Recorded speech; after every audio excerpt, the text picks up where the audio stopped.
Круглозерный кентінің тұрғындары қайырымлық концертіне келіп, сауапты іске себепші болды. Білім ошағында өткен шара нәтижесінде балауса медеттің еміне қажет қаражат жиналды. Қайырымлық концерті облыс әкімінің тапсырмасымен жүзеге асырылып жатқан мейірімді көктем акциясы шеңберінде ұйымдастырылған. Балауса медетке арналған қайырымдылық концерттің мектеп мұғалімдері мен оқушылары ұйымдастырылды. Ал дарынды өрендердің өнерін тамашалауға жиналғандар сауапты іске себепші болды. Игі шарада 300-ден астам билет сатылған.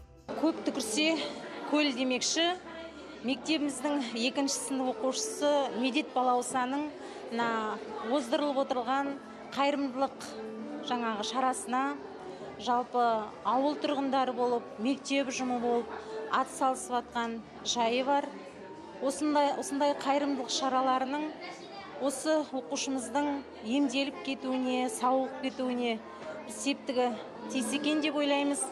Балауса медет көп балалы отбасынан, үйдің үлкені 13 жаста, кенжесі 6 айлық, 8 жасар балдырғанға бірнеше диагноз қойылған. Туа бітті целиакия деген асқазан ішек ауруы тек 5 жасында анықталыпты. Сирек кездесетін дертке шалдыққан балаусаға құрамында глютені бар тағамды жеуге болмайды. Сол себепті анасы Алматыдан шетелден шығатын ақуызсыз азықты алуға мәжбүр. Қаршадай қыздың орталық жүйке жүйесі де зақымданған. Бұған дейін Ресейге барып 2 курстық ем алған.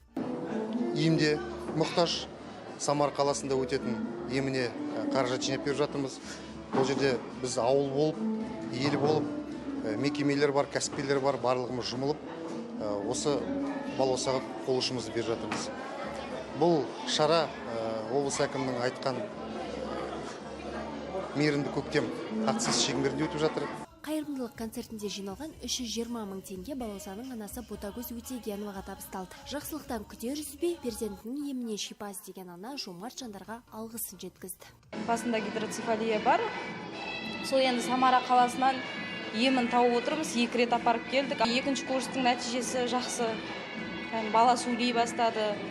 Бұрын вообще сөйлемейтін 2 жас, 3 жас баланың несіндей. Ал енді асқазаннан целиакия ол емі жоқ. Жыл сайын Алматы қаласында ем алып тұрамыз. Арнайы диетамен отырады тек қана. Халыққа рахмет. Қызыма қолдау көрсетіп жатқан. Гидроцефалия дертінен құлан таза айығу үшін балауса әлі 6 курстық емін алу керек. Сондықтан қол ұшын созам деген қайырымды жандар болса, балаусаның анасының нөмірі 8705 821 8568. Гүлден Аюпова, Ербол Мдғалиев, Айдос Кесимов, Ақжайық арнасы.